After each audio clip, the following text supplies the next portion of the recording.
BBC বাংলার সান্ধ্য অধিবেশন প্রবাহতে আপনাদের স্বাগত। আজ আপনাদের সাথে লন্ডন স্টুডিও থেকে আছি মানসী বড়ুয়া। বাংলাদেশের সর্বশেষ গুরুত্বপূর্ণ আপডেট সংবাদে আপনাকে স্বাগত। শুরুতেই সংবাদ শিরোনাম, পরে বিস্তারিত। প্রথমেই জানাবো আমাদের হাতে থাকা সর্বশেষ গুরুত্বপূর্ণ সবথেকে তাজা আপডেট সংবাদ। স্বরাষ্ট্র উপদেষ্টার নৈতিকভাবে তার পদে থাকার আর কোনো অধিকার নেই বললেন নাহিদ ইসলাম। ওসমান হাদিকে গুলি লাগার মধ্য দিয়ে জুলাই বিপ্লব বাংলাদেশ আক্রান্ত হয়েছে, তাই স্বরাষ্ট্র উপদেষ্টার আর নৈতিকভাবে তার পদে থাকার আর কোনো অধিকার নেই বলে মন্তব্য করেছেন জাতীয় নাগরিক পার্টি এনসিপির আহ্বায়ক নাহিদ ইসলাম। আজ তিনি রাজধানীতে একটি আলোচনা সভায় এসব কথা বলেছেন। এ সময় নাহিদ ইসলাম বলেছেন, ১৬ই ডিসেম্বর ভারতের আধিপত্যবাদের বিরুদ্ধে রুখে দিতে হবে। এরপর জানাবো, হাদিকে নিয়ে ইসির বক্তব্যের ব্যাখ্যা চাইলেন জামাতের আমির। ইনকিলাব মঞ্চের মুখপাত্র শরীফ ওসমান হাদিকে গুলির ঘটনা নিয়ে প্রধান নির্বাচন কমিশন সিসিএএমএম নাসির উদ্দিনের বক্তব্যের ব্যাখ্যা দাবি করেছে জামাত ইসলামের আমির ডাক্তার শফিকুর রহমান। তিনি বলেছেন, আন্দোলন ও বিপ্লবের প্রতীক বিপ্লবের মুখপাত্র ইনকিলাব মঞ্চের মুখপাত্র শরীফ ওসমান হাদিকে প্রকাশ্যে দিবালোকে গুলি করে হত্যার উদ্দেশ্য মারাত্মকভাবে আহত করা হয়েছে। আমরা তার জীবন নিয়ে করুণভাবে শঙ্কিত। আল্লাহর কাছে দোয়া করি আবার বিপ্লবী হিসেবে তিনি যেন আমাদের মাঝে ফিরে আসেন। তিনি বলেন, এই কাপুরুষোচিত হত্যাকাণ্ডের পেছনে আমাদের নির্বাচন কমিশন যে বক্তব্য দিয়েছে সেটির ব্যাখ্যা দিতে হবে, কারণ তিনি বলেছেন এটা নাকি বিচ্ছিন্ন ঘটনা। এটা কোনোভাবে বিচ্ছিন্ন ঘটনা নয়, এজন্য নির্বাচন কমিশনকে জবাবদিহি করতে হবে। এদিকে বিচারপতি আশফাকুলকে অপসারণে ব্যবস্থা নেয়ার আবেদন।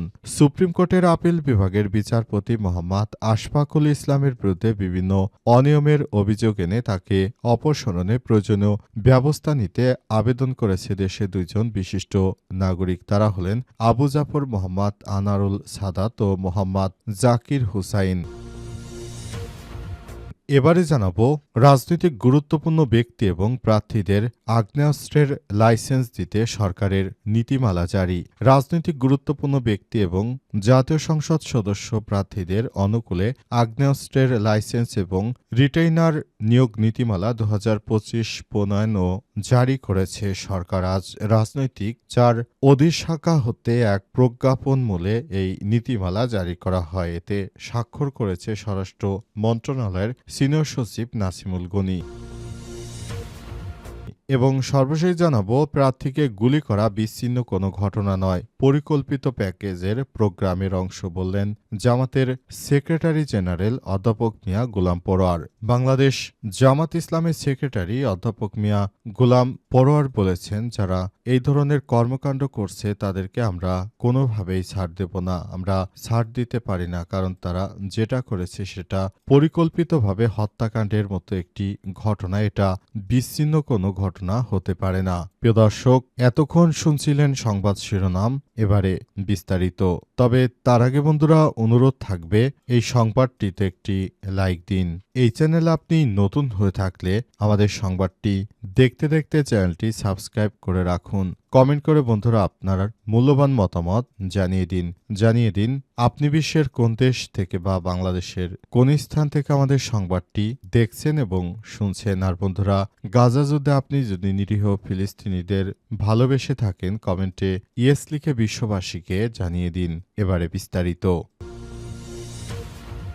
স্বরাষ্ট্র উপদেষ্টার নৈতিকভাবে আর পদে থাকতে পারবেন না বললেন নাহিদ ইসলাম। ওসমান হাদির গুলি লাগার মাধ্যমে জুলাই বিপ্লব বাংলাদেশে প্রতিটি মানুষ আক্রান্ত হয়েছে, তাই স্বরাষ্ট্র উপদেষ্টা নৈতিকভাবে তিনি তার আর পদে থাকতে পারবেন না বলে মন্তব্য করেছেন জাতীয় নাগরিক পার্টি এনসিপির আহ্বায়ক নাহিদ ইসলাম। আজ বিকেলে ওসমান হাদির উপর হামলার প্রতিবাদে কেন্দ্রীয় শহীদ মিনারে সর্বদলীয় প্রতিরোধ সমাবেশে দেয়া বক্তব্যে তিনি এমন মন্তব্য করেছেন। নাহিদ ইসলাম বলেছেন, স্বরাষ্ট্র উপদেষ্টার পদত্যাগের দাবি উঠেছে, তিনি আর এই দায়িত্বে থাকতে পারবেন না। ৫ আগস্টের পরে আমরা দেখেছি বাংলাদেশের আইনশৃঙ্খলা ফেরত আসেনি। জুলাই গণঅভ্যুত্থানে অংশগ্রহণকারীদের টার্গেট করা হচ্ছে, শহীদ পরিবারকে টার্গেট করা হচ্ছে, মামলা উইথড্র করা হচ্ছে। এরপরও আইন ও স্বরাষ্ট্র উপদেষ্টা তাদের পদে বহাল রয়েছে।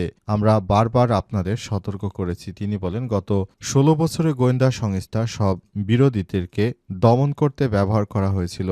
এত অভিজ্ঞতা আমাদের গোয়েন্দা সংস্থা, তারা গুমখুন সব দক্ষতার সঙ্গে করতে পারত, কিন্তু ৫ আগস্টের পর তাদের দক্ষতা কোথায় গেল? তারা এখন আর কাউকে গ্রেপ্তার করতে পারে না। তারা খুনিদের বাংলাদেশের বর্ডার দিয়ে ভারতে পালিয়ে যেতে দেয়। বিজয় দিবসে রাস্তার প্রতিরোধের আহ্বান জানিয়ে নাহিদ ইসলাম বলেছেন, ৭১ সাল থেকে ভারতীয় আগ্রাসনের বিরুদ্ধে আমাদের প্রতিরোধ অব্যাহত রয়েছে। আমাদের আহ্বান থাকবে উৎসব নয়, বরং আগামীকাল বিজয় দিবস। বাংলাদেশের রাস্তায় প্রতিরোধের যাত্রা হবে। আমরা ঢাকা শহরে প্রতিরোধ র্যালি করব।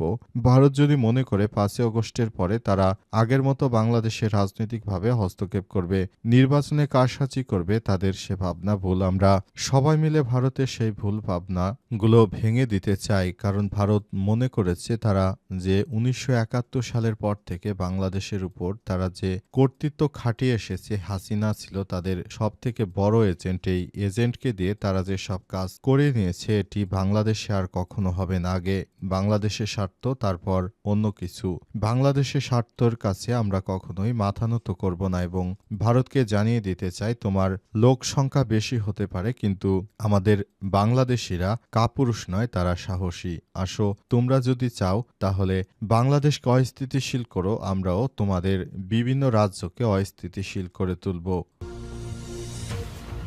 হাদিকে নিয়ে সিসির বক্তব্যের ব্যাখ্যা চাইলেন জামাতের আমির। ইনকিলাব মঞ্চের মুখপাত্র শরীফ ওসমান হাদিকে গুলির ঘটনা নিয়ে প্রধান নির্বাচন কমিশনার সিসিএএমএম নাসির উদ্দিনের বক্তব্যের ব্যাখ্যা দাবি করেছে জামাত ইসলামের আমির ডা শফিকুর রহমান। তিনি বলেন, আন্দোলন ও বিপ্লবের প্রতীক বিপ্লবীদের মুখপাত্র ইনকিলাব মঞ্চের মুখপাত্র শরীফ ওসমান হাদিকে প্রকাশ্যে দিবালোকে গুলি করে হত্যার উদ্দেশ্যে মারাত্মকভাবে আহত করা হয়েছে। আমরা তার জীবন নিয়ে দারুণভাবে শঙ্কিত। আল্লাহর কাছে দোয়া করি তাকে আবার বিপ্লবী হিসেবে আমাদের মাঝে ফিরিয়ে দিন। এ সময় তিনি বলেছেন, এই কাপুরুষোচিত আক্রমণে গোটা দেশবাসী দারুণভাবে ব্যথিত। তারা সবাই সমবেদনা জ্ঞাপন করছে। এ সময় প্রধান নির্বাচন কমিশনারের বক্তব্য আমাদেরকে আহত করেছে। জাতি তার এই বক্তব্য মোটেও ভালোভাবে গ্রহণ করেনি, অথচ তিনি একটি নিরপেক্ষ নির্বাচনের দিতে তিনি একটি উপর অবস্থানে বসে আছেন। তার মতো ব্যক্তিত্ব আমাদের এইভাবে এমন একটি কথা বলবে, সেটি আমরা কোনোভাবেই মেনে নিতে পারি না। নির্বাচন কমিশন তাকে আমরা যেভাবে মনে করেছিলাম তিনি একটি সুষ্ঠু নিরপেক্ষ নির্বাচন দিতে পারবেন, কিন্তু তার যে কথাবার্তা তাতে মনে হয় না তিনি ভালো কোনো কিছু তিনি আমাদেরকে উপহার দিতে পারবেন। আগামী জাতীয় সংসদ নির্বাচনে তিনি আমাদেরকে কি ভালো কোনো কিছু উপহার দিতে পারবেন এমনটা আমরা বলতে পারছি না, কারণ তিনি যেভাবে কথাবার্তা বলছেন এবং তাতে মনে হচ্ছে তিনি খুব অনেক ভালো অবস্থানে চলে গেছেন এবং তিনি দেশটাকে সেভাবে রিপ্রেজেন্ট করতে পারছেন না। তিনি বাংলাদেশের প্রতিটি মানুষকে নিয়ে তুচ্ছ-তাচ্ছিল্য করছেন। বিচারপতি আশফাকুলকে অপসারণের ব্যবস্থা নেওয়ার আহ্বান। সুপ্রিম কোর্টের আপিল বিভাগের বিচারপতি মোহাম্মদ আশফাকুল ইসলামের বিরুদ্ধে বিভিন্ন অনিয়মের অভিযোগ এনে তাকে অপসারণের প্রয়োজনীয় ব্যবস্থা নিতে আবেদন করেছে দেশের দুইজন বিশিষ্ট নাগরিক। তারা হলেন আবু জাফর মোহাম্মদ আনোয়ার সাদাত, মোহাম্মদ জাকির হুসাইন। গুরুতর অসদাচরণের অভিযোগ তুলে আবেদন করা হয়েছে। বিচারপতি আশফাকুল ইসলাম নানাবিধ অনিয়ম, দুর্নীতি, অপেশাদার আচরণ করেছেন। এছাড়াও তার বিরুদ্ধে অবৈধভাবে অর্থ উপার্জন, অর্থের বিনিময়ে রায় প্রদান, পতিত আওয়ামী লীগ সরকারের সুবিধাভোগী হিসেবে বিভিন্ন মামলায় অন্যায্য রায় প্রদান, অসামঞ্জস্যপূর্ণ সম্পদ অর্জন ও অনৈতিক কর্মকাণ্ডের অভিযোগ আনা হয়েছে। সুপ্রিম কোর্টের রেজিস্ট্রার জেনারেল কার্যালয়ের মাধ্যমে সুপ্রিম জুডিশিয়াল কাউন্সিলের সদস্য ও প্রধান বিচারপতি সৈয়দ রেফাত আহমেদ, আপিল বিভাগের বিচারপতি জুবায়ের রহমান চৌধুরী এবং বিচারপতি মোহাম্মদ রেজাউল হকের বরাবর এই আবেদন করা হয়েছে। রাজনৈতিক গুরুত্বপূর্ণ ব্যক্তি ও প্রার্থীদের আগ্নেয়াস্ত্রের লাইসেন্স দিতে নীতিমালা জারি করল সরকার।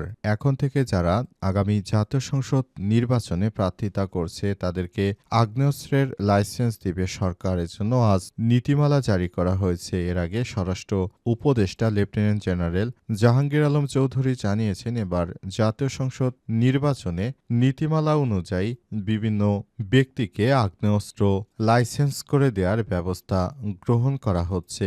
এরপরই এমন একটি প্রজ্ঞাপন জারি করা হয়েছে। এই প্রজ্ঞাপনের মাধ্যমে মূলত তারা সবকিছু ঠিক করতে চায়। দেশের অভ্যন্তরে যেখানেই নানাবিধ সমস্যার সৃষ্টি হচ্ছে সেসব জায়গা থেকে আসলে সবকিছু ঠিকভাবে করতে হবে। অন্তর্বর্তীকালীন সরকারের প্রধান উপদেষ্টা প্রফেসর ডক্টর মোহাম্মদ ইউনূসের সরকার তিনি নতুন বাংলাদেশ গড়ে তুলতে চান, সে অনুযায়ী কাজ করছেন এবং সেভাবেই তিনি আগামীতে জাতীয় সংসদ নির্বাচনের বিষয়টি তিনি সেভাবেই হ্যান্ডেল করছেন। তিনি প্রধান নির্বাচন কমিশন সিইসিকে জানিয়েছেন, এবারের জাতীয় সংসদ নির্বাচনটা হবে ইতিহাসে সবথেকে ভালো মানের একটি নির্বাচন এবং এই নির্বাচনটায় তিনি রাজনৈতিক দলগুলোকে সরকারকে সব রকমের সর্বাত্মক সহযোগিতা করার জন্য জানিয়েছেন। সে অনুযায়ী দেশের প্রতিটি মানুষ সরকারকে সর্বাত্মক সহযোগিতা করতে বদ্ধপরিকর। সরকারের পক্ষ থেকেই এসব বিষয় নিয়ে সিদ্ধান্ত জানানো হয়েছে এবং নতুন বাংলাদেশ গড়ে তুলতে যে অস্ত্রের নীতিমালা সেগুলো প্রজ্ঞাপন আকারে জারি করা হয়েছে এবং দেশে যারাই নিরাপত্তাহীনতায় ভুগবে সেসব নির্বাচনে সেসব প্রার্থীদেরকে অবশ্যই এই ব্যাপারটি সেভাবে দেখতে হবে।